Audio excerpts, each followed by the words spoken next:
this isn't 1990s GM, I don't know what is.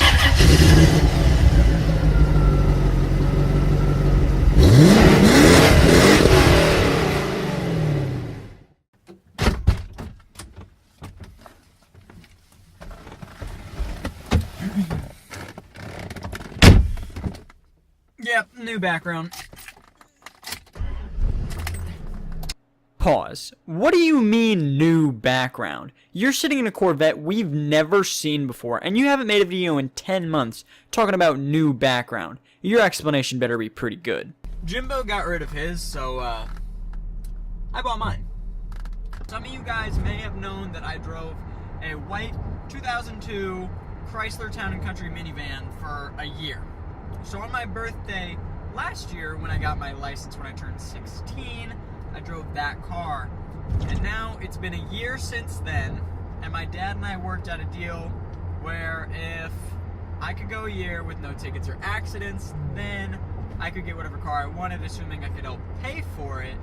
And so here it is a year later with the review of my 1996 C4 Corvette. Yeah, Jimbo, you're not the only one.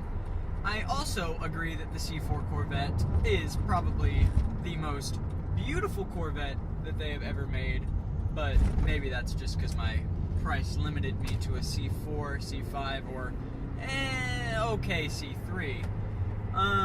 C6s were kind of out of the range, and good luck getting a C7 for under like 40 grand. I mean, maybe you can find one, but I mean, who knows? Oh, that's a nice Camaro. There's some things that it doesn't do quite as well as the minivan. Obviously, it doesn't haul people as good. It's nearly impossible to do that. It's a two-door, two-seat sports car, so I mean, good luck with that, but you know.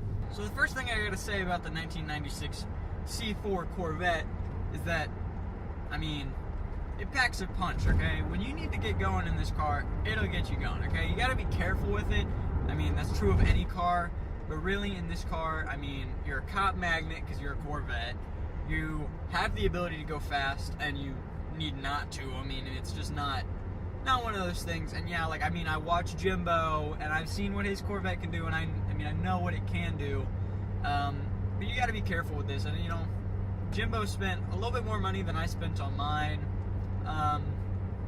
For whatever reason, his was more expensive, I don't know. When I bought this car, it came with like 75,000 something miles. Now it has 76,426. So, you know, I've put on 100 miles since I've had it, so, you know, it's good. But for 21 years old, this car does not disappoint. The handling on this car is fun. You just be careful with it, and everything will be alright. The good thing about this car was, whoever had it before me babied it. Like, babied the crap out of it. And trust me, I'm going to do the same. Like, I love this car. But they babied this car.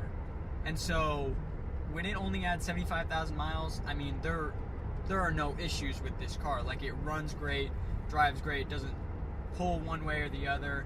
I do have a few complaints about this car, honestly, though. I mean, it rattles. I'm going to make this turn right here, and I'm just going to be quiet, and you guys can just listen.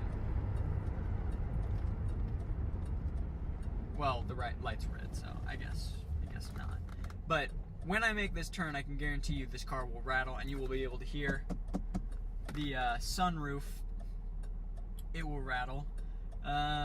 So, I mean, it's just inevitable. It always does. But it's just one of those things you get used to, and I feel like I watch another guy on YouTube who has a C4 Corvette. Is it yellow? I don't remember exactly what the name of his Corvette is, but I'll probably link his video to like 5 things he dislikes about his C4 Corvette in the description, so be sure to check that out.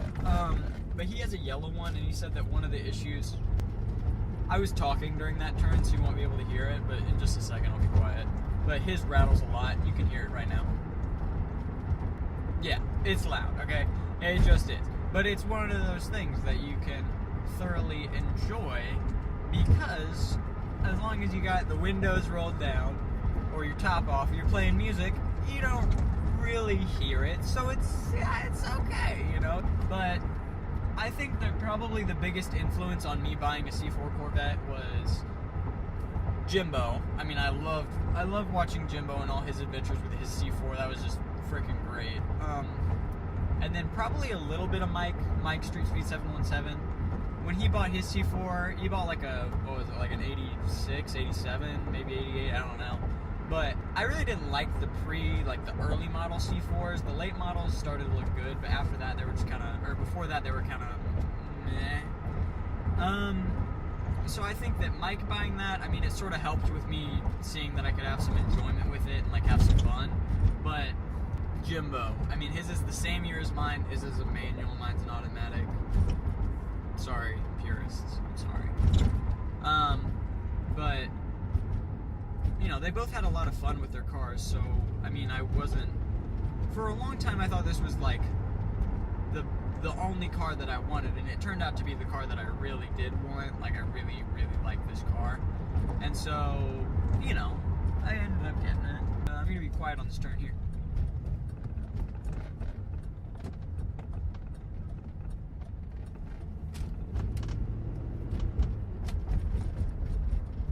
Here, listen.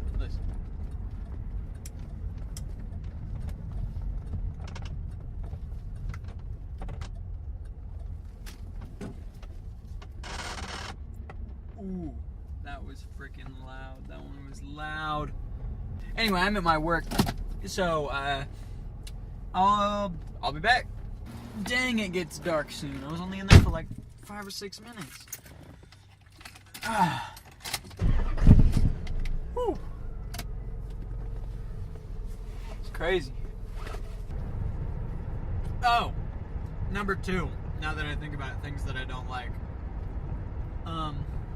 This car gets really dirty easily. Like, right behind the rear tires and right behind like the front tires on the door, there is dirt and friggin' crap all over it. Like, the second after you drive it, it's not even funny. Like, it rained 3 times this week and it looked like terrible those days because the water was already getting all over the car. A little bit of muddy, you know, it's gonna throw off some tire dirt and stuff, so it's, you know, you know, it's hard to clean. I wouldn't say it's not hard to clean, but it's just like it's tedious to clean this car. You know, I like to keep it looking as nice as possible, and so I do. Like, I put a lot of effort into cleaning this thing and maintaining it, because, you know, like I said earlier, someone was babying this car, so I'm going to try and do the same and just baby it also. One thing I'm not going to do like Jimbo is drive like an idiot. Like, don't get me wrong. He's a good driver. Like, obviously, I don't know if you've seen his video of him, like, with his near-death experiences, like, 3 different times. But, yeah, it's pretty scary when you watch those things. Like, he almost friggin' flipped his Corvette into the medium, like 360'd it. Friggin' lucky he didn't total that thing. He just came out with a video like yesterday of him on a bike and almost friggin' ran into someone because he started out on his first bike as a leader bike and he didn't know how to friggin' counter steer, so he's leaning as hard as he can into this corner and he doesn't know what to do. You're gonna have a nice car like he does, and I mean, now he has a C5 that he then blew the diff on. I mean, he's reckless with his cars. Either that or he just gets unlucky. I don't know.